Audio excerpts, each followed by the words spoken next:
Hello guys, आप लोगों को मेरा नमस्कार। आज हम वृंदावन की कहानी आप लोगों को सुनाने जा रहे हैं। भारत की पावन भूमि अपने आध्यात्मिक वैभव और धार्मिक धरोहर के लिए विश्व विख्यात है। गंगा, यमुना, गीता, वेद, उपनिषद, रामायण और महाभारत जैसे शाश्वत ग्रंथ इस भूमि को अमृत प्रदान करते हैं। इन्हें दिव्य धरोहर में से एक है वृंदावन। भगवान श्री कृष्ण की लीलाओं का धाम है। वृंदावन का नाम सुनते ही मन में राधा कृष्ण की प्रेममयी छवि, यमुना के तट पर गोप गोपियों की रासलीला और बांसुरी की मधुर धुनी गूंज उठती है।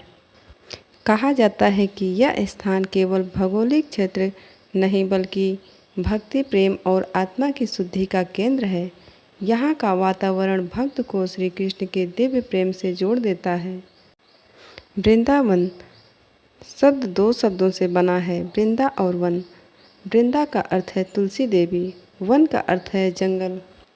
पुराणों के अनुसार जब भगवान विष्णु ने व्रतपूर्वक देवी तुलसी की पूजा की, तब उन्होंने वरदान दिया कि जहाँ जहाँ तुम्हारा वास होगा वहाँ मेरा विशेष निवास और कृपा होगी।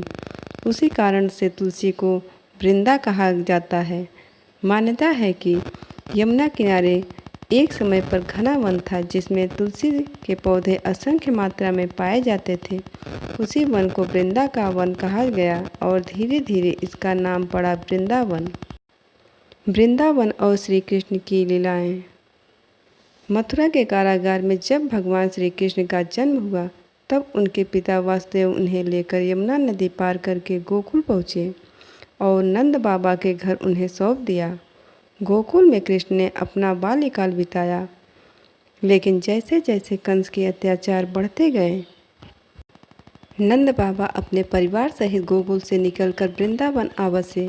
यहीं से श्री कृष्ण अद्भुत बाल लीलाओं का आरंभ हुआ। बाल्यकाल की लीलाएं।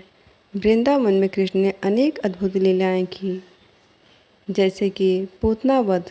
पूतना राक्षसी को बाल्य कृष्ण ने स्तनपान करते हुए ही प्राणहीन कर दिया। सकटासुर वध। पालने के पास रखी भारी गाड़ी उन्होंने पांव की ठोकर से पलट दिया। तृणावर्त वध। आकाश में ले जाकर गिराने वाले असुर का अंत किया। माखन चोरी। वृंदावन की गलियों में नन्हे मुन्ने कृष्ण माखन चुराकर ग्वालों बालों के साथ आनंद करते थे। कालिया नाग का मर्दन। यमुना नदी के जल में कालिया नामक भयंकर नाग का विष फैला हुआ था। समस्त वृंदावनवासी पीड़ित थे। कृष्ण ने यमुना में प्रवेश कर नाग से युद्ध किया और उनके फनों पर नृत्य कर उसे परास्त किया। गोवर्धन धारण। इंद्रदेव के क्रोध से जब भारी वर्षा होने लगी, तब श्री कृष्ण ने अपनी छोटी उंगली पर पूरा गोवर्धन पर्वत उठाकर 7 दिन तक वृंदावन वासियों की रक्षा की। इस घटना ने वृंदावन को अद्वितीय पवित्रता प्रदान की। रासलीला। वृंदावन की सबसे महान और अद्भुत घटना है रासलीला। शरद पूर्णिमा की रात यमुना के तट पर वृंदावन के वन में कृष्ण ने अपनी बांसुरी बजाई। बांसुरी की धुन सुनकर गोपियाँ सब छोड़ छाड़ कर बाहर दौड़ी चली आईं। भगवान ने प्रत्येक गोपी के साथ रास रचाया और सबके हृदय को प्रेम रस से भर दिया।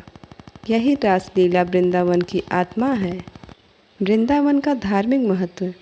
जैसे भक्ति का धाम, वृंदावन को वैष्णव परंपरा का हृदय माना जाता है। राधा कृष्ण की लीलाएं। यह स्थान शुद्ध प्रेम और भक्ति का प्रतीक है। पवित्र तीर्थ। यहाँ के मंदिर और कुंजों का दर्शन करने से जन्म मरण का बंधन मिट जाता है। चारों युगों की महिमा।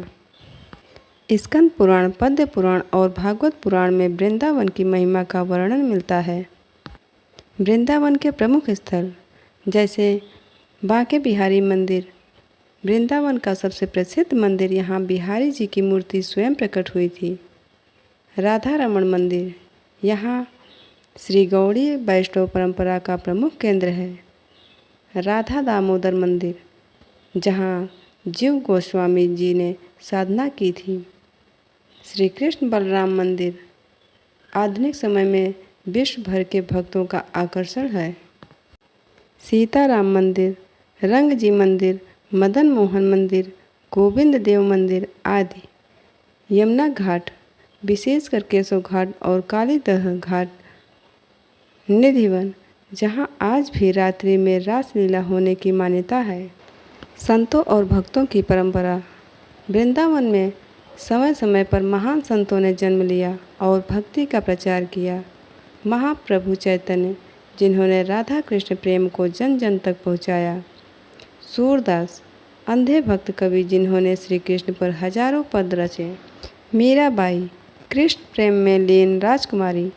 हरिद्वास ठाकुर, रूप गोस्वामी, सनातन गोस्वामी, जीव गोस्वामी आदि गौड़ी संत। आज भी वृंदावन भारत ही नहीं बल्कि विश्व भर के भक्तों का आकर्षण केंद्र है।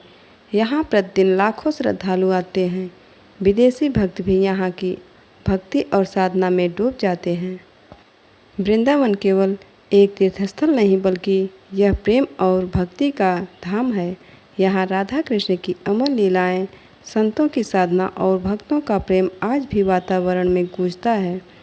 कहा जाता है, जो वृंदावन की रज को माथे पर लगाता है वह श्री कृष्ण की कृपा का पात्र बन जाता है। इस प्रकार वृंदावन की कथा केवल इतिहास नहीं बल्कि आत्मा को ईश्वर से जोड़ने वाली आध्यात्मिक यात्रा है।